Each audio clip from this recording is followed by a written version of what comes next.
All right? Galatians chapter number 3. When you've got it, shout amen. Yeah, that didn't sound real confident. When you've got it, shout amen. Verse number 16, we'll pick up and read the following. Let's make that deal that I make when I'm out evangelistically. If you pray, I'll preach. If you stop praying, I'm still going to preach because that's what I've been assigned to do in this particular setting. Are you ready? Let's read in concert beginning at verse number 16. What does it say? Now to Abraham and his seed were the promises made. Who were the promises made to? Abraham and his seed. Again, we so often in this age where this cancel culture that we talk about generational curses, I really want to make sure that I'm putting it before your face by the grace of God, that which is pertinent to generational blessing and prosperity. Now to Abraham and to his seed were the promises made. He saith not, and to seeds as of many, but as of one, and to thy seed, which is Christ. Understand the lineage by which the seed, the blessing comes down to us, the generational or the lineage or the pipeline by which the promise was made to us. Are you with me? Made it to Abraham, and then it was conveyed over to Christ, and we are, of course, the sons and daughters of Christ. You see how that's coming together? 17, and this I say, that the covenant that was confirmed before of God in Christ, the law, which was 430 years after, cannot disannul, that should, watch this, that it should make the promise of none effect. Tell your neighbor, what you expect is still in effect. 18, in conclusion, for if the inheritance be of the law, it is no more of the promise, but God gave it to Abraham. And how did he give it to Abraham? He gave it to him by promise. Now, if you understand, your last Sunday school lesson was, God is not a man, Eric, that he should lie, neither the son of man that he should repent. If he spoke it, he's going to make it good. If he said it, he's going to bring it to pass. Okay? So in other words, he says, God made a promise to Abraham, conveyed it through Christ, and now it belongs to us. So we are the recipients of what God promised in the previous generation. Now, that may not sound like a whole lot of anything to amount to a whole lot of anything to you, but for the sake of momentary information, dissemination, dare I say clarification or verification, look down your road, let your neighbor know. Say, hey, neighbor. Come on, say it like you really mean it. Say, hey, neighbor. Here's the word for us today. We will get everything God promised we would get. And we're going to get it by the access to Abe's assets. We have access to Abe's assets. Say it again with me. Access to Abe's assets. A little bit of a tongue twister, but you'll get it a little bit. You can be seated in the presence of the Lord. I've come to address just momentarily, Donna Hicks, that we, as the modern day contingency of Christianity, now have access to Abe's assets. Look at your neighbor and say, you're going to get it. You're going to get it. Let's take about 20 minutes or so and go to work. I want to say to the gentleman on the back row, on the row with Marta, God has a word that's marinating in my spirit for you. By the time I get through, I'm going to share it with you. I promise I am. He has something specific. You didn't come here by accident, but by happenstance, but God has purposed something for you in this setting. Let's go to work. Now, people have gone this week as I anxiously awaited and even earnestly, Trajan, anticipated what God would bring us back home to speak. I found myself in a time of personal preparatory, Archie, for this undoubtedly, obviously ordained oratory, doing what I can only deem to be, or what I would call an exegetical exploratory. Y'all gonna help me? In my time of preparatory, Lady Hosley, I began to make this exegetical exploratory, and I even began taking what I'm going to call today a spiritual, literal, actual inventory. I began to take inventory. Mother Murphy, I began to take inventory of the Abrahamic assets. I began to take inventory of the Abrahamic assets that we are in this sovereign selected and set aside session or season, both positioned, postured, and predestined in God to get. Mom Carter, I saw your grandson this past week. He told me to tell you, hey, I know. But I need you to know I took inventory of the assets of what God purposed that we are to get. Are you still in here? In fact, might I use the ministerial monologue of this morning's deity directed dialogue to make sure that for the people of God, it is consciously cataloged as well as cranially chronologued via the verbiage of what I've been called upon to openly attest that I situationally sat. Can I tell you, Archie, I this week situationally sat and I seriously began to assess. I sat and assessed the covenant content of the actual assets that we are purposed to access and possess. Are y'all still in here? I began to assess the assets, Lady Hosley, of what we are to access and possess. You see, while it's not something that we all too often speak about, Gina, it's not something that we all too often talk about. This morning, in this particular set-aside setting, what's worth getting is that there is no unfortunate facilitated forfeiting. Is just, watch this, what's the propagated payout. There is no forfeiting because we must understand what is the propagated payout that is literally on its way out. Okay, let it marinate on the mortal membranes of your minds for just a moment, Donna Hicks. I need to make sure that it's fixed. We need to contemplate and litigate what's the propagated payout of what's on its way out. You see, the conceptual core, Donna Taya, the conceptual core of my assignment is to, on our behalf, do an all-out asset assessment. Are you hearing me? My assignment, Jawan, watch this. My job today is to do an open public asset assessment. Believers, how profitable, I want you to ponder this in your spirit for a moment. How profitable would it be to propose prophetically that there is indeed a predestined, very prosperous, promised policy, Nella, that we're not aware, watch this, of what's in there to share? Okay, let it marinate for a moment. I said, how would it profit us to understand that we have a policy, but we're not aware of what is to share in there if we are literally the bona fide beneficiaries? Are you in here? Hence, I'm truly today convinced that this year, for the proper adjudication of our journey, God, our deity, Wendy, has very literally deemed me to be your actual, factual, covenant, and correctly contractual, watch this, Lady Hosley, spiritual power of attorney.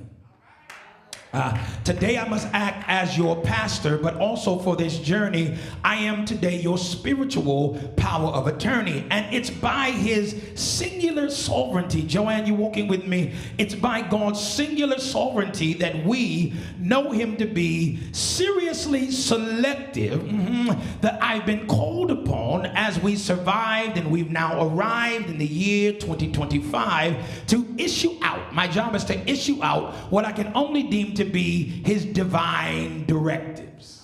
Okay, for the journey, I'm your spiritual power of attorney, and it's my job, if I follow it literally, to issue out, watch this, the directives of where we should be by divine directives. In fact, this year, let's be clear, what's expected. We're being divinely directed into our selected purpose.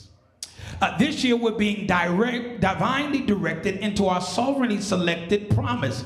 Are you in here? This year we're being, Archie, divinely directed into our sovereignly selected healing and deliverance. This year we're being divinely directed into our sovereignly selected time and place of divine destiny. Are you going to walk with me? And the totality of all these things is what I waited and anticipated us to get, for we now have access to Abe's assets. If authority is a promised asset, then that's what we should expect to get. Are you hearing me? If victory is an actual promised asset, then Pastor Jay, that's what we should expect to get. If prosperity and new property, Hardy, is a divine Abrahamic asset, then that's what we should expect to get. Loose this tongue here. If fulfillment of prophecy is a promised asset, asset, then that's what we should expect to get. If dates with divine destiny are divine assets, watch this, Kiki, then that's what we should expect to get. Is this simplistic for you? Daughter Angela, if a favored future is a promised asset, then that's what we should expect to get. If a career, a new career, fresh atmosphere is a divine promised asset, then that's what we should expect to get. If protection and new direction is a part of Abraham's assets, then that's what we should expect to get. Am I talking to the right church? Now, when read in review, and I'm not sure if I got all of this to administration, so y'all walk through here with me. When read in review, the Apostle Paul wrote to us per what's discussed within the content of the context found there in between verses 13 and 18 of the 6th chapter of the book of Hebrews. Come on, walk through with me for those that are taking notes. Verses, but they're in between verses 13 and 18 of the 6th chapter of the book of Hebrews. It's not new. Watch this. And although, Hardy, watch this, we are earnestly, or dare I say, admittedly or adamantly admonished to never ever inappropriately curse or swear. Is that what you were told? We were admonished to never ever curse, neither should we swear. Here is where our Hebrewian literary luminary utilizes these afforded and recorded verses of contextual commentary, and he openly declares and makes us aware that when God could find nothing, and when God, Trajan, could find no one greater, he chose to swear by himself. Is that what the Bible says? He essentially says, when it comes to what I promise to perform or produce for you, good to see you, Mr. Franks, you can stake your claim on it because I, being God, have put my name on it. Y'all making me work hard early. He said, when it comes to what I promise to do for you, Lord, you can stake your claim on it because I've signed my name on it. If God promised you joy, you can stake your claim on it because he put his name on it. If God promised you love, you can stake your claim, sis, on it because he put his name on it. If God promised you contentment, you can stake your claim on it because Mother Murphy, he put his name on it. If God promised you peace, if he promised you release, if he promised you increase, you can stake your claim on it. Why? Because God put his name on it. Come on, I need y'all to pay attention and walk with me. Might I also discuss ecclesiastically interject that we cannot inappropriately, nor with any annotated accuracy, speak about the accessing of assets, watch this, without discussing that even in the spirit realm, it does matter who signs the check. Yeah, I said so often, God don't write no bad checks. I said I need right here to interject that in God, it does matter. Watch this, Jeremiah. If you're waiting on the promise, it does matter, Hardy, who signs the check. You see, at the time our promises were declared, we were assured that there was a sufficiency of funds in there. A cattle on 1,000 hills belongs to, where my Bible readers at? A cattle on 1,000 hills belongs to him. He said, I will supply all of your need according to, our God is unregrettably rich. Y'all don't believe it. Y'all would get happy if Oprah was in here passing out cars. I said our God, the God whom we serve, is unregrettably rich. And there were a sufficiency of funds in the account for the job to get done. Now, in fact, the rather ready resources, can I take you further?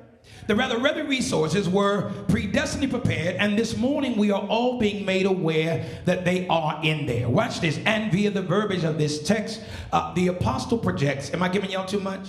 Okay, the apostle projects to those whom have endured. Who was he talking to? To those whom have, Trajan, endured, that we can, watch this, be fully, or we can be totally, or we can be completely assured per this prophetically purposed and proposed professing that this generation, touch your neighbor, say this generation shall start accessing and possessing bountiful blessings. Am I talking to the right church? In fact, what the text speaks, Brother Don, what the text speaks as being true is with blessings, he says, I'm going to bless you. And in multiplying, I'm going to multiply you. That was a part of the promise. Jeremiah, he says, with blessings, I'm going to bless you. With multiplying, I'll multiply you. You see, the text here, with legitimacy, litigates and accentuates that as it pertains to the blessings, as it pertains to the blessings that by messianic mandate shall soon matriculate, the truth of the matter is, watch this, it's going to blow your mind this time, we can't calculate what's about to accumulate. Did y'all hear it? Did you hear it? Did you hear it in the spirit? You cannot calculate the amount of blessings that are about to accumulate. Am I in the right church? In fact, let's just set the record totally straight. There is indeed a messianic mandate for the Lord to release unto us that which is both grand and great. And Lord, in all actuality, it shall assuredly be an amount that we cannot calculate that shall soon accumulate. Can I take you further? You see, what we glean from verses 15 through 18 is that these are words of assurance. Archie, they are words of assurance to those whom have exhibited an uninhibited endurance, that God's patient people, who is it for? He says, watch this, fat. He says, it's for God's patient people that we shall possess and we shall be given access to assets and all that God has promised. Are y'all hearing me at all? And once what was promised is possessed, it will release all stress. I can't get no help in this Pentecostal church. I said, once God released what he promised we would possess, it will release all stress, it will release all distress, and it will release the strife from our life. It's in the book. Read it. Take a look. In fact, when what shall soon be instituted is fully executed, the volume of the verbiage cannot be muted. You see, there will be, Javar, don't go far, there will be no muting of what God is now instituting and executing. Is it in the book? I said there will be no muting of what God is now instituting and executing. Are y'all in here? Now, might I additionally declare, as I try to hurry towards my close, that God's about to show all of Abraham's heirs. God is about to show all of Abe's heirs just what he has prepared. And in him, Jawan, it's indisputable, and the Bible calls it immutable. Am I in the right church? And what we just cannot deny is that the fact that it was primarily because there was an internal belief. There was an internal belief, Lady Hosley, that it was an impossibility for our God, our deity, to ever lie. That when Abe heard the call, he was willing, here it is for those with us on Manifest Mondays, he was willing to comply. When he understood that our God could not lie, he was willing to align himself and comply. Are y'all still in here? And because he did, watch this, the promises shall soon materialize in this next season or this next session of our lives. Am I taking y'all too fast? Okay. In fact, let me look you in the eye. Let me look you in the eye. Let me look you in your proverbial eyes and publicly even publicly prophesy that we shall soon lay our hands on everything God has planned. I'm not one to prophesy and hide, Jeremiah. Y'all know me. You can find me right here every Sunday. Watch this. I promise, God said to tell the people of God, we shall soon lay our hands on all that God has planned. Hence, I'm convinced, per what in the spirit I've been told, God said, Hosley, I said, yeah, Daddy, you and me. He said, Hosley, I said, yeah, Daddy, you and me. He said, tell my people for me, prepare to take hold of what shall soon unfold. Tell your neighbor, prepare to take hold. Y'all ain't talking to him. Say, prepare to take hold of what shall soon unfold. After all this time, prepare to take hold of what shall soon unfold. After all of these years, prepare to take hold of what shall soon unfold. After all of your tears and all of your fears, prepare to take hold of what? What shall soon unfold. In fact, please allow me to be quite a bit more bold. Can I be bold, Kiki, today? I need to be quite a bit more bold. God spoke to me last week while I was traveling and ministering. He spoke to me last week, and per the information in our conversation, I received this impartation, and I'm told that we should prepare to take hold of the healing that shall soon unfold. Anybody sick spiritually, naturally, societally, financially? He said, prepare to take hold of the healing that shall soon unfold. Prepare to take hold of the deliverance that shall soon unfold. Prepare to take hold of the restoration or the impartation that shall soon unfold. Am I talking to the right church? And in this, we take great consolation, and I'm almost there. We take great consolation, Trajan, for this is what the Lord has promised to do and what shall soon come into manifestation in our situations. Are you in here? And God said, Hosley, all these things, my faithful people. Who was he talking to? He said, all of these things, my brother, he says, all of these things shall happen for my faithful people. Who's it going to happen for? The faithful people. My faithful people shall get, because in God, they've been given access to Abe's assets. Let me hurry and get you out of here. Now, people of God, while it is my most earnest intention to ecclesiastically expedite in this moment, is far more important and imperative, watch this, for the overall clarity of this particular declarative narrative that I share with you the most exegetical insight as to how what I propose now parallels or unveils the personal plight of modern day Israel. Are you still in here? So with your perceived permission, aligned with my now noted ambition to make this trusted transition, please allow me what I'm going to call the Levitical latitude. Allow me the Levitical latitude to choose, use, as well as expound on what I found to be prophetically profound when I sought to find how the terminology, Joanne, how the topical terminology would be best defined. Believers, might I more than situationally suggest that my discovered, Nyla, and uncovered understanding of the word access is a means of broaching. Access is a means of broaching, Lady Hosley, or approaching or entering into a place. Access, Deacon Hardy, watch this because you're rocking so good with me today. It is the right or the privilege, because we're talking to such an entitled society. To be given access means you have the right or the privilege to make entrance. Everybody's not getting in. There are conditions for admission. Does that sound familiar? It's the right or the privilege to make entrance. Thirdly, access is the act or the action or process of obtaining or retrieving something. You still with me? Now, when I utilize the word assets usually references property owned by a person or company. Okay, it's property, Hardy, owned by a person or a company, regarded as having value and available value to meet debts. Assets can meet debts. Maybe y'all just all independently wealthy. I said when you have good assets, you can meet the obligation of your debts. Available to meet debts, commitments, and legacies. Secondarily, assets are rich resources, estates, or holdings, or prosperous possessions. Got assets. Thirdly, assets are any useful thing or something that has weighted worth. Am I giving y'all too much? Fourthly, assets are a sufficiency or substantial substance. You still with me?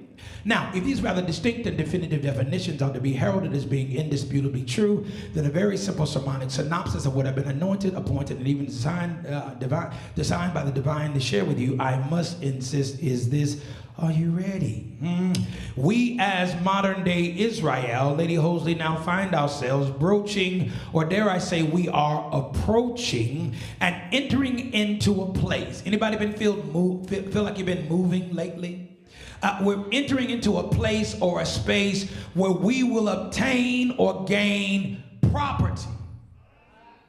owned by our patriarchal entity, watch this, that was left for us as a part of our perpetually promised or purposed legacy.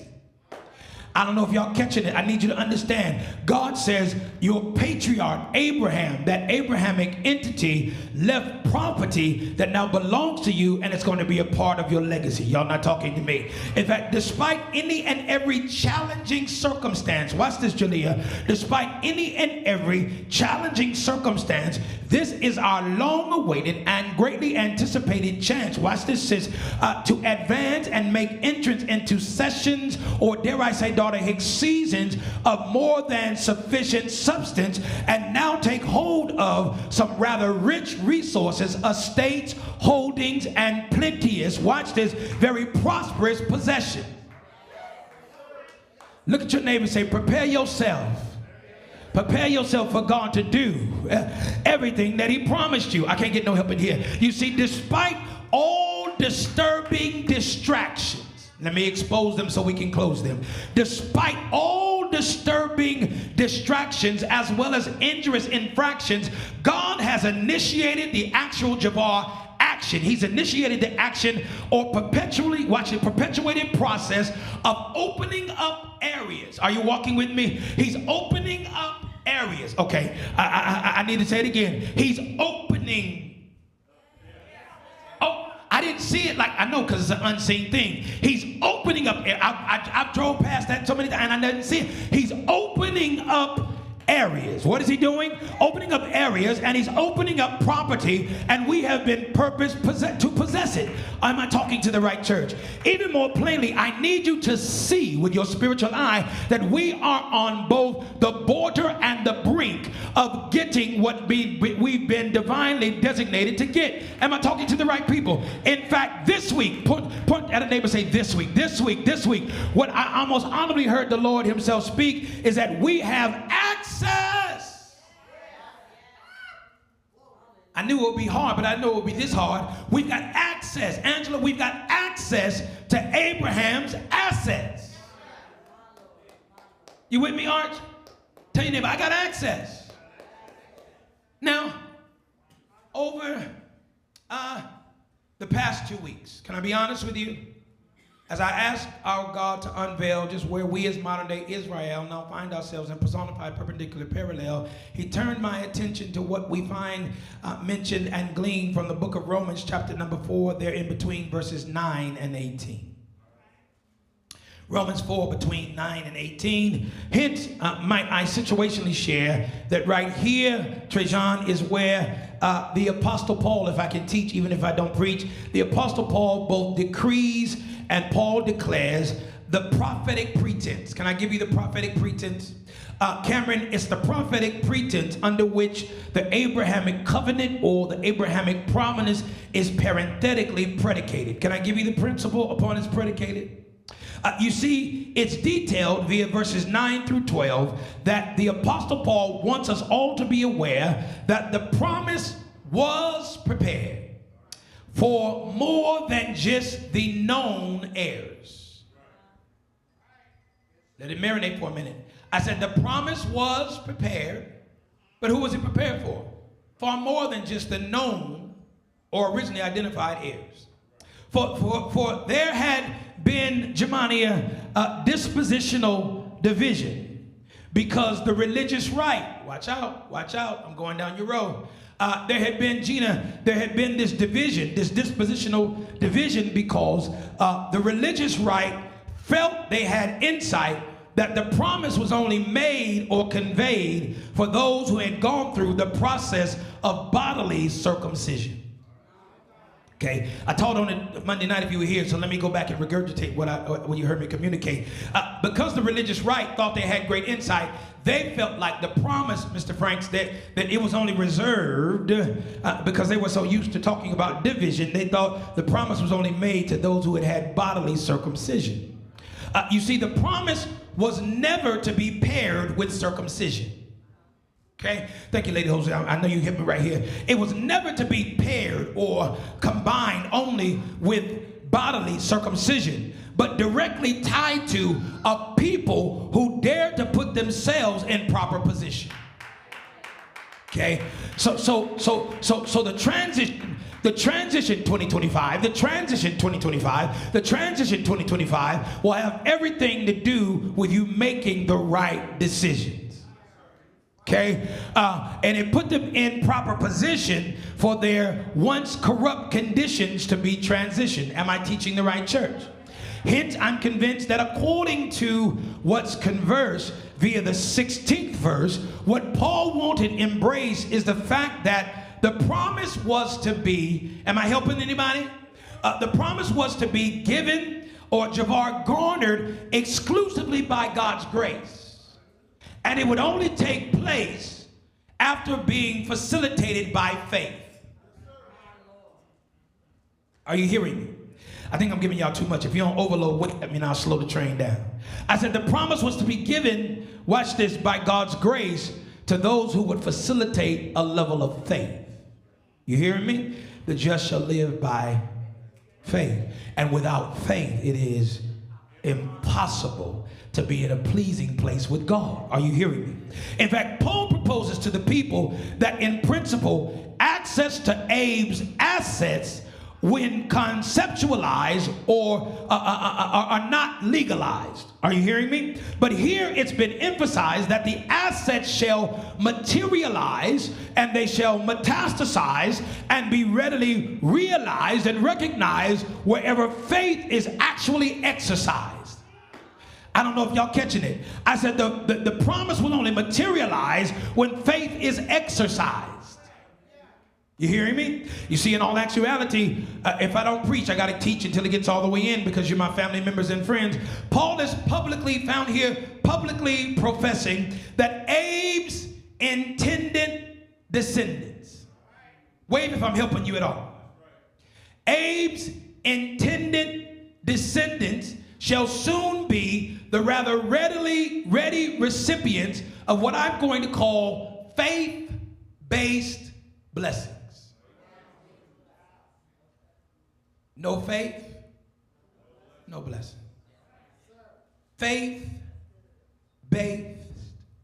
blessing. Might I further contextually clarify and verbally verify that this is the very reason why our faith in what God has favorably forecasted is so fiercely false. You've overpersonalized it. He's really not fighting you. He's fighting your faith. Because absent of faith, there will be no promise. I can't get no facilitation of the promise. So that's why, Hosley, our faith is so fiercely false. For you see, absent of our faith, the prophesied production of the Abrahamic covenant shall come to naught. I'm trying to help somebody. And the opening offering of the 11th chapter, Hebrews chapter 11, verse number 1, rather adamantly addresses this very issue when exegetically explored. For what just cannot be ignored, watch this, is the fact that the Bible says, come here Sunday school alumni, the Bible says that now faith, immediate, in the moment faith, is the substance. Substance. No faith, no substance. Now faith is the substance of things hoped for. Evidence. Doom, doom, doom. Evidence. It's the evidence of unseen things. How is it that Pastor Jay and Bishop been talking about stuff we don't see and we're going to get access? Because now faith is the substance of what we're hoping for, and it gives us the evidence. Stop trying to explain to people who just want to complain. You don't have to see it for me to be it. One writer, I believe it was Paul, said, shall their lack of faith cause what the promise that you promised me to come into none effect? And Paul said, God forbid. Look at your neighbor and say, you don't have to believe me. Just watch. Any Bruno Mars fans out there, don't believe me, just watch. Now faith is the substance of things hoped for and it's the evidence of things, unseen things. You see, the promise we desire is predestined to transpire. However, while this is indeed our God's most clever endeavor, an actual expression of our fullest faith is required. Are y'all in here? Hence, in this moment, tell your neighbor, in this moment, might I speak as aloud and assure each of you and quite a few that the Lord himself is going to pay and come through on everything he vowed based on the faith we exhibit and facilitate right now. They're not catching it, Hosley. They're not catching it. I said, God is going to come through on everything he vowed, but it's based on the faith that you're willing to exhibit right now. Now vows now. Y'all sleeping on me today. I'm going to give it back to Hosley. Y'all act like I'll go back on the road. I promise I will. Now vow now. You see, in God this morning, I must be ecclesiastically insistent that we've got evidence of unseen things soon coming into existence. Tell your neighbor, we got evidence. We got evidence. We got evidence of unseen things coming into existence. We've got evidence. We've got evidence. We've got evidence. We've got substance of unseen things coming into existence. We've got evidence of unseen things coming to existence. You see, it's both faith by faith and grace. It's our faith and grace that allowed Abe and his subsequent seeds to have the ability to proceed into their promised place. Am I talking to the right people? And as we recently arrived into the year 2025, I've been assigned to discuss that we find ourselves standing on what I'm going to call the prophesied precipice of entering into the things that God has propagated and promised. Am I talking to the right people?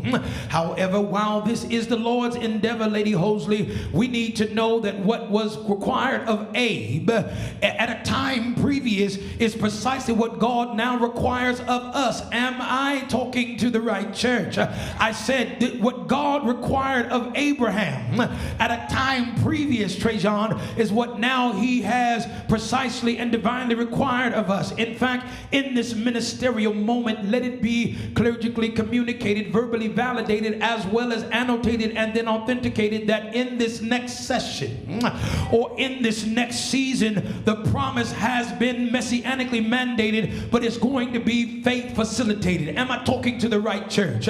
Lean on your neighbor and say the promise is mandated, but it's going to be faith facilitated. Look to the other side of your row. Let your other neighbor know, say, yeah, the promise has been messianically mandated, but it will also be faith facilitated. And from verses 17 through 18, as I try to hurry to my close, we both garner and glean the affirmation that the text decrees Abe to be the father of how many nations?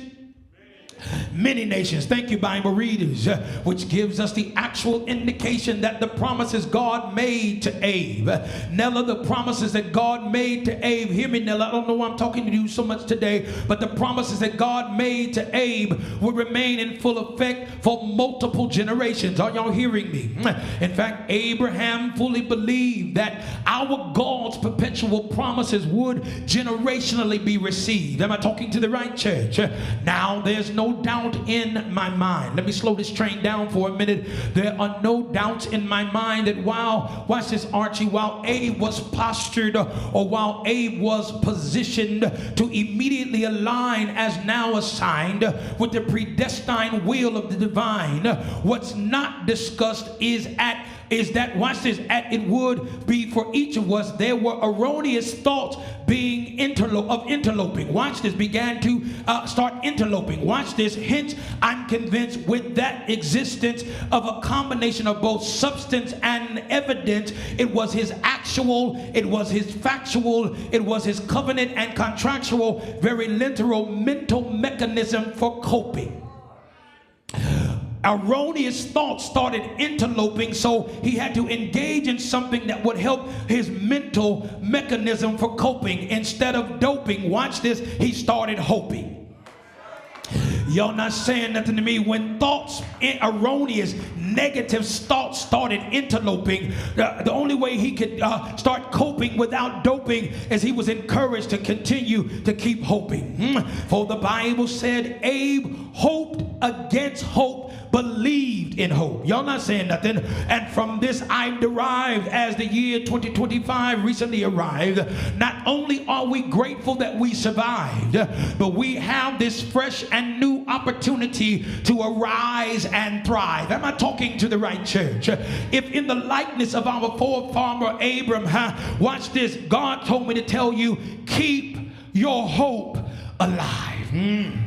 Y'all ain't saying that. Look at your neighbor and say, 2025, I'm going to keep my hope alive no matter what's happening in the White House. In 2025, keep hope alive no matter what's going on in the Congress or in the Senate. In 2025, keep hope alive no matter what's going on in your house. I can't get no help in here. In 2025, keep hope alive. In 25, open doors shall arrive. Keep hope alive. In 2025, outpours shall arrive. Keep hope alive. In 2024, dreams and aspirations shall arrive. Keep your hope alive. In 2025, ways made, trades, and upgrades shall arrive. Keep hope alive. In 2025, your favor, your future shall arrive. Tell your neighbor, keep hope alive. And you also need to know that our enemies, can I expose them so we can close them?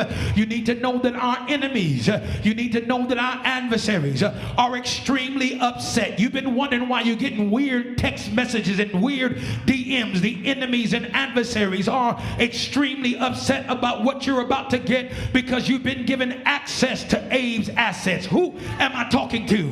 The enemy is frustrated and upset because you've got access to the assets. The enemy is aggravated, agitated, alienated, and upset because you have access to the assets.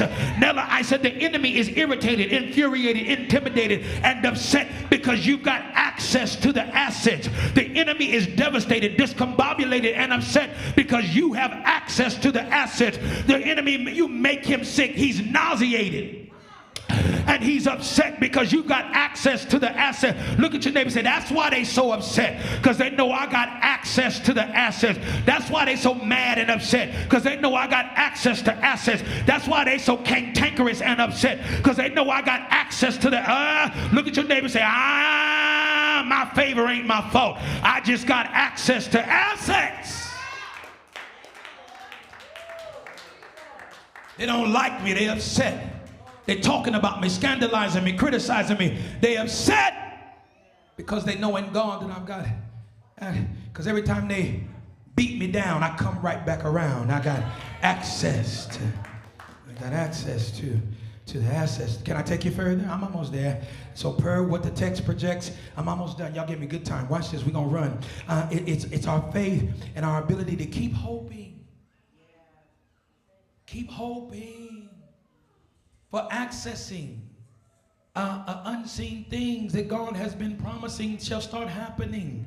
And verse 18, the B clause, if we pause, declaratively decreed that the manifesting of these things shall occur for all of Abraham's remaining seed. Who am I talking to? Even more plainly, if you would allow me as I hurry to my closure to prophetically decree as 2025 Lady Hosley arrived. What I both discovered and derived is that there shall be 12 plus months of manifesting and accessing, even possessing predestinal blessings. Am I in the right church? Look at your neighbor, say 12 months of accessing and possessing blessings. Come on, because what you speak on them is going to turn around and come right back to you. Tell them, say 12 plus months of accessing and possessing predestinal blessing. Cooper, in January there shall be a manifesting of blessing. In February there shall be a manifesting of blessings. In March and April there shall be a manifesting of blessings. Germania, in May and June, July and August there shall be a manifesting of blessings. In September, October, November and December there shall be a manifesting, accessing and possessing of predestinal blessings. In fact, our possession of the promise was already predestinally preset, and you're going to generationally get it via Abe's access to the assets. After all we've suffered, we've got access. After all we've survived, we got access. After all we've given up, after all we've gone without, we've got access. After all we've endured, after all we've persevered, tell your neighbor, we got access. After all the issues we had to go through, we got access. After all the injuries and infirmities, we've got access to the assets. After all the afflictions, the contradictions, watch this, constrictions and restrictions, we've got access to the assets. After all the hang-ups and the hold-ups, we have access to Abe's assets. After all the setups and setbacks, after all the unfortunate attacks, we've got access to the assets. People of the living God, give me a head nod. Might I speak without an ounce of discretion and tell you, people of God, we're in position to take possession. Lean on your neighbor, talk to him with favor. Thank you, nephew. I'm almost through. Tell them without discretion. We are now in position and we're about to take possession. Tell your neighbor, we are in now position to take possession of everything God's promised, because we have access to Abraham's assets. Doing my best. Let me let y'all go. People of God, I quite honestly feel what I call my weekly sermonic sense of urgency, and I really do, to move rather rapidly with all ecclesiastical expediency towards the point or place of my clerical closure, because you act like you might be ready. And so all of this, wake up that neighbor if they even look like they're about to nod out. Say all of this, I must very earnestly insist now, requires us to give furtherance of our fullest focus to our conversational, situational, topical text here in the book of Galatians chapter number 3. For I truly believe that there's just at least the slightest bit more that the Lord, our deity, very literally wants us to see prior to us making our anticipatory exodus via the doors of this sanctuary. Are you ready? Now, taking you first backward, because I got to get Hosley out of here. First taking you backward and then bringing you forward. When it is that verses 1 through 4 are properly exegeted, examined, and explored, the Apostle Paul is refusing to be ignored. What did I say? If you look through verses 1 through 4, Paul says, I refuse to be ignored, for he opens the conversation. Lady Hosley, he opens the conversation. What did I say? He opens the conversation by speaking to this generation situation, saying, "O foolish Galatian nation."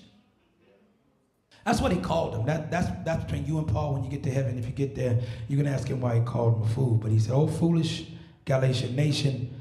But he qualifies it, Lady Jose. He says, you foolish nation, you've been hearing the truth. You've been in revivals. You've been in crusades. You've been in church all these years. And you're still operating in fear. He said, "Oh, foolish Galatian nation, who has bewitched you?" Who you been talking to? Where you been eating? What you been eating?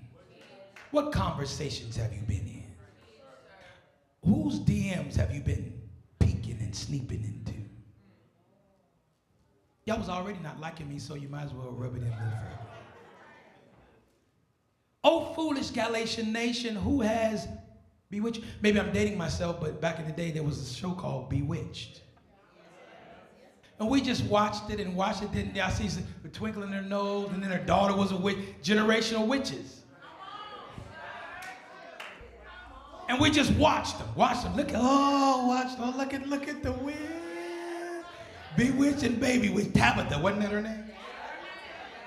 Be careful what you name your babies. Okay, so anyway, so Mama Witch and wait a minute. No, the grandma was a witch too.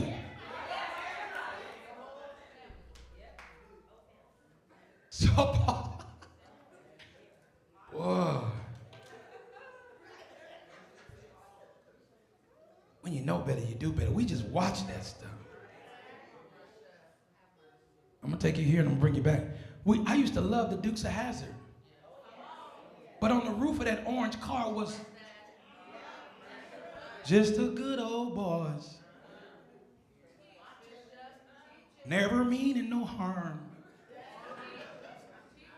And we just watched it. It was the Confederate. Anyway, so. "Oh, foolish Galatian nation, who has bewitched you, that you have chosen not to obey what is true?" Paul goes on to explain, and I'm almost there, that you cannot let all you've had to go through or been going through be in vain. And via the next several verses, Paul contextually converses and rehearses, Brother Don, communication initiated that when faith was facilitated in your midst, miracles were matriculated. Verse number 6 of the premise established, he says, "Abraham trusted and believed God, and it was counted unto him as righteousness." Got a little bit of a ring, cool. And as the text further transitions into verse number 7, and I'm almost there, Paul dares to make mention that to those whom now operate in faith are the true and renewed children of Abraham. Furthermore, verse number 8 would additionally annotate and articulate that God would justify the heathen, but he would only do it by faith. For he preached the gospel unto who? He preached the gospel unto Abraham, saying that in thee shall all nations be bountifully blessed. Blessed bountifully. For here you see it's being addressed that the text would further attest, and I'm almost there. Eric, I feel a preach maybe around my ankle right now. Stay right tuned. For you see, here's where what's being addressed. The text would further attest that every Abrahamic descendant, who was it for? Every Abrahamic descendant and all those whom would faithfully walk in alignment would be eternally blessed and be given access to the assets. Are you still here? In fact, per what I exact and extract, First Lady, pray me through right here, I'm getting ready to take off, is that the Abraham's decided descendants, who? Abraham's decided descendants that shall now become the rather ready recipients of the Abrahamic covenant. Who's going to get it? The decided descendants. The decision is yours. The transition is God's. Y'all ain't saying nothing to me. Listen, oh modern day Israel. The text speaks in detail when our level of faith is perpendicularly parallel to our purpose promise. We will universally, it will universally be unveiled. Now in further finding, as I cut across the field, we glean from verse number 14. That which we must readily reconcile is that even those whom were exiled for just a little while, by faith the promise shall without denial be placed upon both the Jew and the Gentile. Am I teaching the text okay?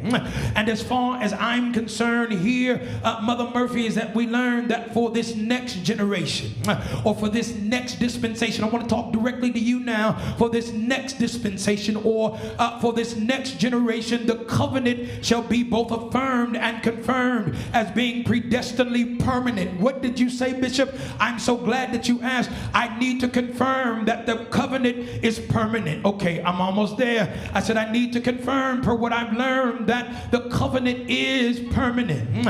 Believers, this morning it's my assignment. It's about the back of my knee now.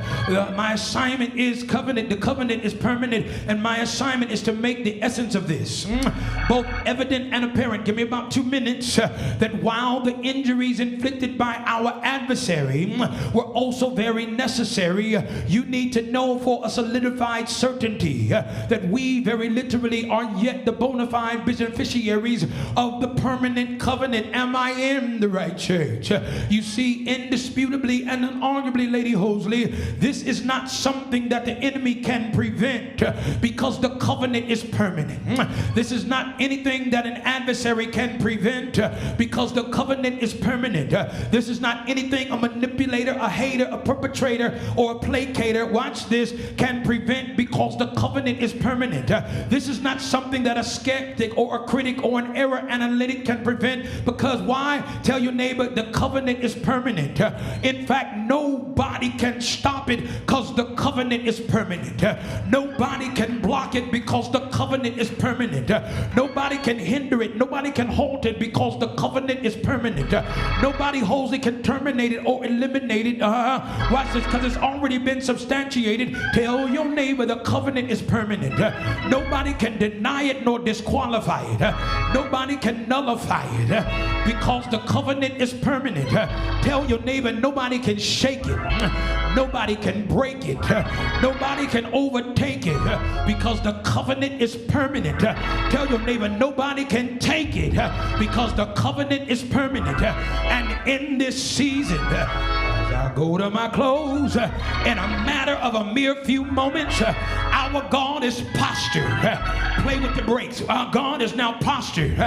God is positioned and preparing to implement the bona fide benefits of the permanent covenant.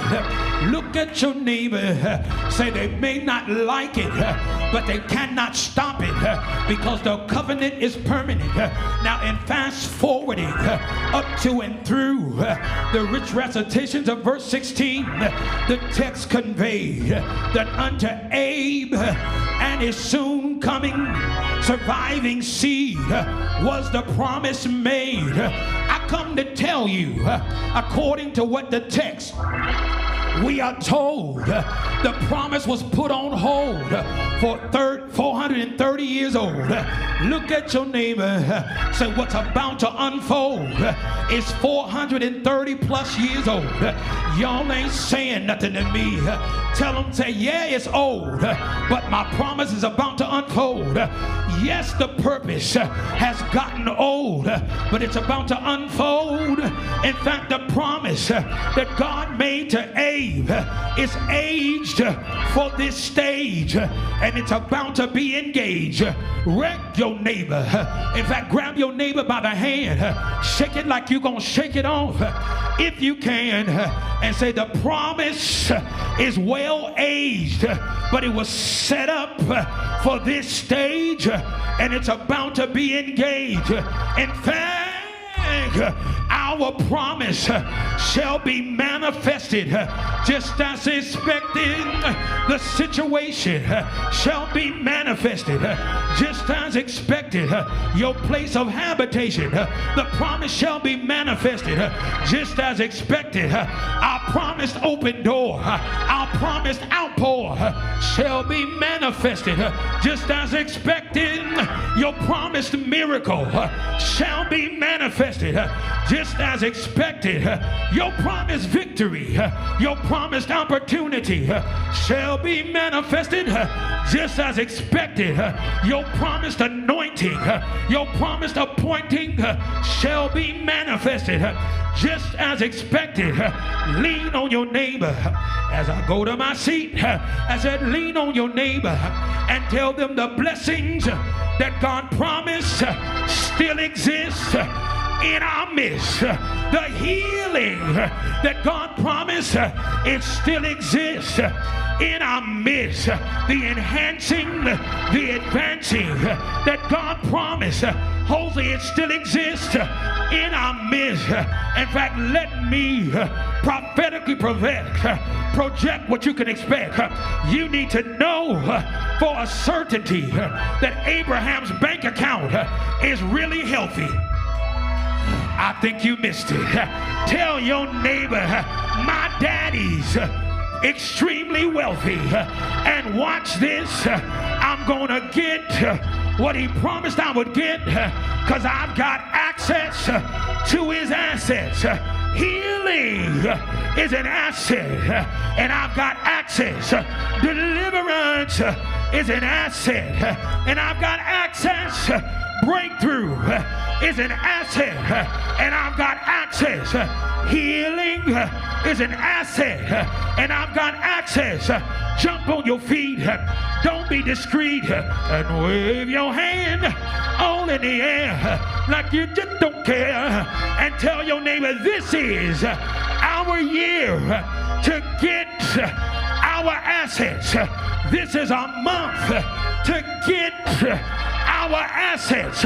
This is our week. This is our day. This is our hour. This is our minute. This is our second. This is our moment. Tell your neighbor, this is my time to get. Tell your neighbor, I came to get my asset.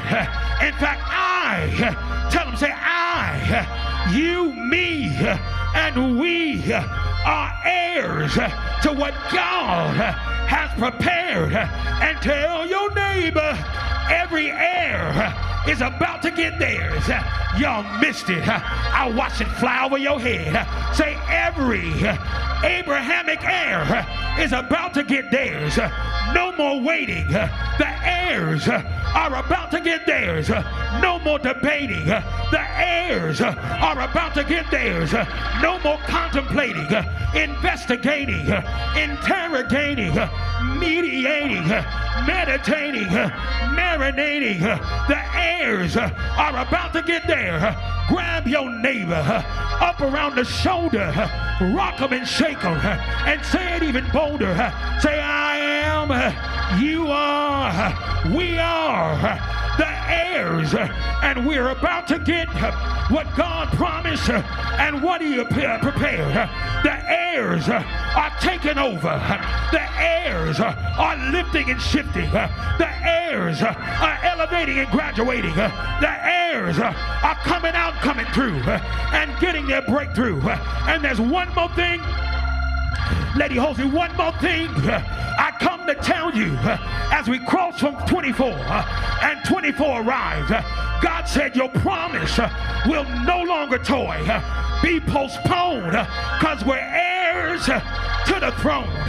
Tell your neighbor, my promise will no longer be postponed, because I'm an heir. I'm an heir. I'm an heir to the throne. Your way out will no longer be postponed, because you're an heir to the throne. Your way over, your way through, your breakthrough will no longer be postponed, because you're an heir to the throne. Now grab your neighbor and let's say, hey neighbor, let's take a walk. Say, hey neighbor, let's take a walk. Say, where we going? Say, let's go get our assets. Go get your assets. Go get your assets. After all this time, y'all not walking, y'all not talking. I said, grab somebody. Say, let's go get our assets. We've been through hell and travail, drama and trauma. Go get your asset. You've been through the storm and the rain, sickness and pain. Go get your asset. Nella, let me talk to you, because I believe that it's true. Go get your asset. You went through hell for it. Go get it. You were lied on for it. Go get it. You were scandalized for it. Go get it. You were ostracized for it. Go get it. Go get.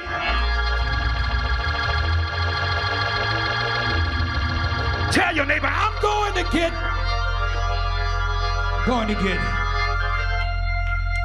Rest on your feet if you're not already standing.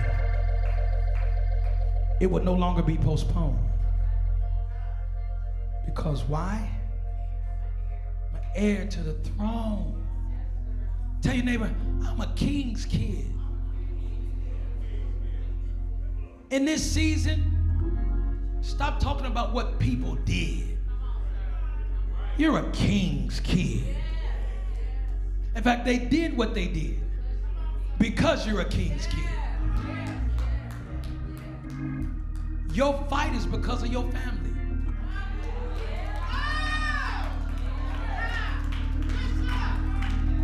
They don't like you because they know who you connected to. You made it so personal, they don't like me. No, they don't like me. And they don't like me. And they don't like me. And when they can't get you, they get the closest thing to you. Oh, I know they throw stones at lady, but you were trying to hit me. Oh, I know you threw stones at the kids, but you were really trying to hit me. They threw stones at your family, but they were, look at your neighbor and say, they threw stones at the family, but they were trying to hit me.